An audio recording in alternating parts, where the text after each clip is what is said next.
To VB8 news. Medchal municipality Medchal గ్రామ BJP రాష్ట్ర నాయకులు పాతూరి సుధాకర్ రెడ్డితో VB8 న్యూస్ ప్రతినిధి అన్ని ప్రభాకర్ రెడ్డి ముఖాముఖి ఇంటర్వ్యూ చేయడం జరిగింది. Sir good evening sir. VB8 news Prabhakar రెడ్డిని. ఈ మధ్యలో 15-20 రోజుల నుంచి బీజేపీ ప్రచారం ఎక్కువ ఉండే. ఈ 2-3 డేస్లో కాంగ్రెస్ టీఆర్ఎస్ చాలా పుంజుకుంటుంది. దానివలన మీకు మీ స్పందన ఏమంటారు? రాజకీయాల సహజం. బీజేపీ అంటే క్యాడర్ బేస్ పార్టీ కాబట్టి ఒక సిస్టమ్ ప్రకారం ఎలక్షన్ ఉండేలా ముందే నుంచి ఒక ప్లాన్, ఫస్ట్ కార్యకర్తల సమన్వయం చేసుకోవడం, తర్వాత లీడర్ను అనౌన్స్ చేయడం, పోటీదారులు వచ్చి మండల స్థాయి, గ్రామ స్థాయి, గ్రామం నుంచి ప్రచారం పోవడం సిస్టమ్ అనేది ఉంటుంది కాబట్టి బీజేపీ కానీ ఒక పద్ధతి ప్రకారం పోతుంది. కాంగ్రెస్ టీఆర్ఎస్ అంటే వాళ్ళకు ఏం లేదు, ఎలక్షన్ క్యాండిడేట్ అని వస్తాయి కాబట్టి సహజం పోయిపోవాలి. ఇప్పుడు ప్రజాస్వామ్యంలో పోటీ పడడంలో ఎవరి ఆలోచన ప్రకారం వాళ్ళు వస్తారు. ఎలక్షన్ దగ్గర కాబట్టి కామన్ అవి పోటీలో ఉంటారు. ఓకే సార్, మేము గ్రామాన కూడా సర్వే చేశాము. సర్వే చేస్తే ఏమన్నారంటే అప్పుడు టీఆర్ఎస్ ప్రభుత్వం ఉండగా మాకు పథకాలు చాలా వచ్చినాయి.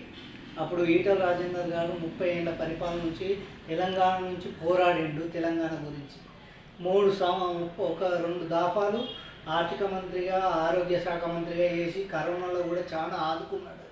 ఎక్కువ అభిప్రాయాలు రాజేందర్ గురించే చెప్తున్నారు. కానీ ఈ మధ్యలో కాంగ్రెస్ వాళ్ళు ఏంటంటే వ్యతిరేకత అంటున్నారని ప్రజలు అంటున్నారు.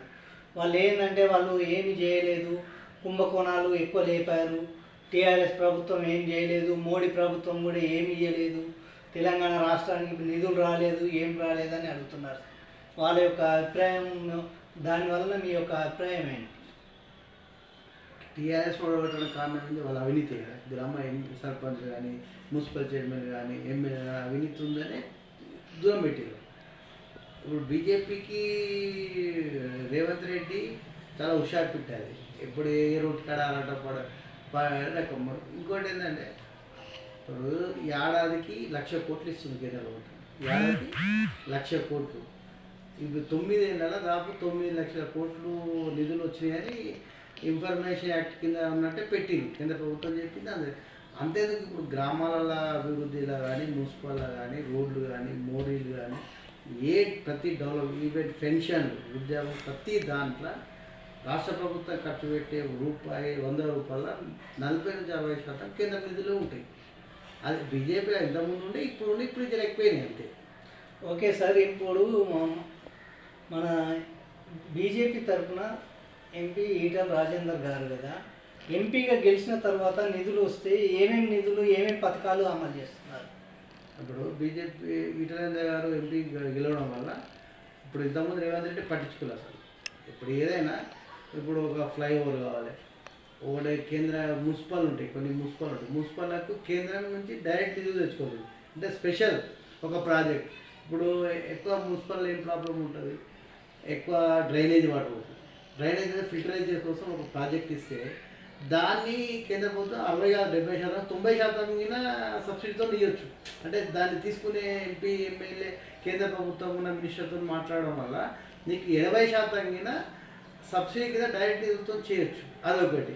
ఇంకోటి ఏంటంటే గృహ నిర్మాణాలకి పెద్ద ఎత్తున కేంద్రం నుంచి నిధులు తెచ్చుకోవచ్చు.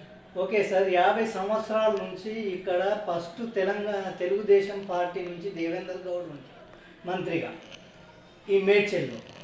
అప్పటి నుంచి కూడా ఇక్కడికి డిగ్రీ కాలేజ్ లేదు, ఇంటర్మీడియట్ కాలేజ్ లేదు, ఇప్పటికి కూడా ఇక్కడ హాస్పిటల్ కూడా సరిగా అది లేవు. మరి ఎంపీగా గెలిచిన తర్వాత ఈటల రాజేందర్ గారితో తెప్పియగలుగుతారా అని ఆవేదన వ్యక్తం చేస్తున్నారు ప్రజలు.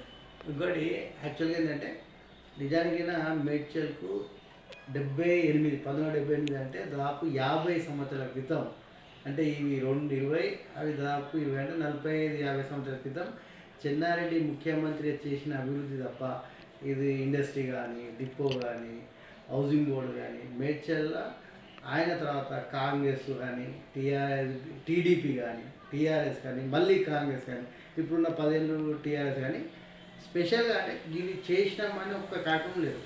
ఇప్పుడు ఏ ప్రభుత్వం చేయాలంటే ఒక ల్యాండ్ మార్క్ ఉన్నా ఒక ఇండస్ట్రీ పెట్టాం, ఒక పెద్ద హాస్పిటల్ పెట్టాం. అటువంటి ఏం లేవు. 43 ఏళ్ళల్లో 45 ఏళ్ళలో ఏం లేవు. ఇప్పుడు మెయిన్గా ఏమంటున్నాం అంటే ఈ ఈటెల రాజేందర్ గారు గెలవడంతో ఒక హాస్పిటల్గా కేంద్రం నిధులు డైరెక్ట్ ఇవ్వచ్చు కొన్నిటికి. మళ్ళీ ఇప్పుడు ఫ్లైఓవర్లు ఉన్నాయి, లేకుంటే మెట్రో రావచ్చు, మెట్రో అయిన ప్రపోజల్ ఉంది. ఇక్కడనే కాదు, సిటీ హైదరాబాద్ చుట్టుముట్టు చాలా ప్రాంతాలు శరవేగంగా అభివృద్ధి అవుతుంది. సిటీలో దాకా 1,00,00,000 జనాభా ఉంది. ఇన్ ఫ్యూచర్లో 5 ఏళ్ళలో ఇంకా 30-40 లక్షల మంది పెరుగుతారు. కాబట్టి ఇప్పుడు మేడ్చల్ రూట్ ఒకటి, గట్కేశ్వర్ రూట్ ఒకటి, పట్టంచేరు రూట్ ఒకటి, ఈవెన్ శంషాబాద్ ఒకటి, ఈ 4-5 రూట్లలో మెట్రో పెట్టాల్సిందే. మెట్రో పెడితేనే ఇప్పుడు విద్యార్థులు కానీ, నిరుద్యోగులు, ఉద్యోగం కోసం పోయే వాళ్ళు కానీ, జనరల్ పబ్లిక్ కానీ కొన్ని 1000 లక్షల మంది ట్రావెల్ చేయడానికి బస్సు సరిపో. ఎంఎంటీ అందుబాటులో ఉండవు. ఎంఎంటీ అంటే కొద్దిగా దూరం పోవాలి. మెట్రో ప్రపోజ్ చేసి కేంద్ర ప్రభుత్వంలో మెయిన్గా బీజేపీలో ఉన్నాయినా కాకపోతే రాష్ట్ర ప్రభుత్వంగా సహకరించాలి. రాష్ట్ర ప్రభుత్వం మధ్యలో అడ్డం ఉంటుంది. ఇప్పుడు ఏ పని చేయాలో రాష్ట్ర ప్రభుత్వం చేయాలి, వర్క్ చేయాలి. కాబట్టి రాష్ట్ర ప్రభుత్వం మీద ఒత్తిడి చేయాలి. దాని ప్రజా ఉద్యమాల కింద నిర్వహించి ఆ విధంగా ప్రయత్నం చేస్తాం. ఇట్లనే గెలవడం ఖాయం కాబట్టి ఆయన మంచి వ్యక్తి, శ్రద్ధ విన్న పెడతాడు, ఏం చేయాలి. కాబట్టి ఖచ్చితంగా ఇటలతోనే చేపిస్తాం.